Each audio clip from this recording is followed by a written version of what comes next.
Carissimo iscritto e non, oggi voglio rispondere ad una serie di domande che possono tornare utili al potenziale acquirente di Honda S2000. Partiamo subito dalla domanda delle domande: quanto costa l'S2000? Una delle cabrio più cool che si sta avviando all'Instant Classic può essere quotata in svariate fasce di prezzo, in base ad anno di produzione, chilometri percorsi, se è ufficiale italiano o è importata, e condizioni del veicolo, se ci sono modifiche o meno. Basta dare un'occhiata su Autoscout24 e possiamo renderci conto fin da subito che i prezzi partono da 21.000 euro per un esemplare del 2000, quindi prima serie con problemi di lanciaolio, cerchi da 16 libretto e lunotto in plastica, tra le principali note a suo sfavore. Nonostante i 239.000 km, da verificare comunque, sparano alto con la quotazione, visto e considerato i soli 13 annunci attivi al momento. È un'auto rara, soprattutto se la si desidera in condizioni decenti. Quando le ho acquistate a gennaio 2021 se ne trovavano di importate a 16.000 euro circa, con una vagonata di chilometri, dunque il valore di base è già cresciuto. Ahimè, le cifre le fa il mercato, potremmo parlarne per ore, purtroppo è così.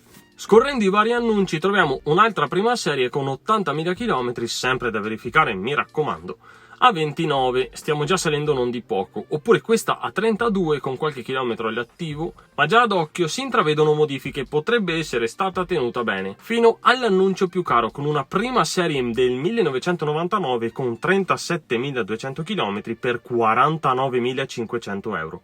Sono veramente tantissimi per un'auto con 23 anni sulle spalle, da iscrivere ASI, perché non leggo si è già iscritta, e controlli necessari a cui sottoporla. Al di là dei miei pareri su quello che c'è attualmente in vendita, stai attento ai chilometri e col senno di poi cercane una che sia stata nelle mani di un appassionato vero, che l'abbia curata e magari anche già sottoposta alle modifiche immancabili per questo modello, ovvero kit Powerflex, assetto regolabile e impianto di scarico, magari anche un impianto frenante maggiorato. Quello di serie non è tutto sto granché. Preparati quindi a spendere circa 25.000 euro, soldo più, soldo meno. Se ne porti a casa una come si deve a molto meno, hai la mia stima. Ora che hai comprato la tua S2000 va pagato il passaggio di proprietà. Io l'ho fatto in Emilia Romagna e mi è costato 1.050 euro. Anche lì in base alla regione varierà, ma la cifra di riferimento è più o meno quella.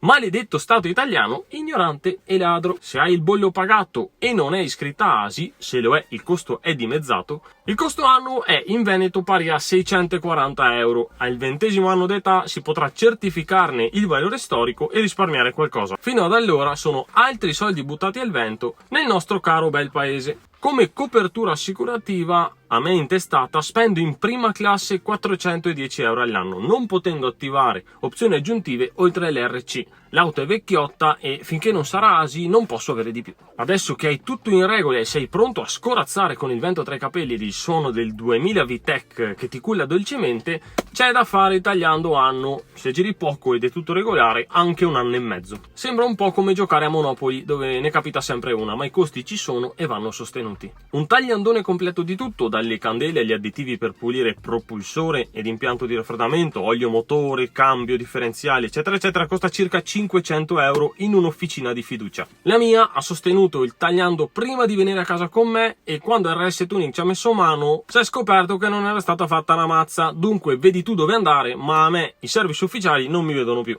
Le officine autorizzate di tua fiducia possono rilasciarti regolare fattura che testimonia l'avvenuto tagliando, almeno sei sicuro della sostituzione dei componenti e dell'effettivo check dell'auto. Anche un'auto ben curata non è esente dai cedimenti di qualche componente, soprattutto se ha parecchi anni sulle spalle. Nel mio caso, ad esempio, ho dovuto sostituire la scatola dello sterzo. I ricambi sono difficili da trovare presso la casa madre eppure nel mercato dell'usato. Non è un'auto semplice, insomma, e nemmeno economica. Quello scherzetto dello sterzo mi è costato 1.200 euro di solo ricambio, prezzo anche onesto visto e considerato che praticamente non ce n'erano. Metti in conto quindi che possa rompersi e le riparazioni possono essere un vero salasso. So che a moltissimi interessano i consumi, ma preferisco farci un video dedicato, lo troverai a breve sul mio canale, se no ci dilunghiamo troppo e andiamo fuori tema. Eccoci arrivati alla fine del video, spero di averti dato una visuale più ampia e realistica possibile circa l'acquisto di un Honda S2000.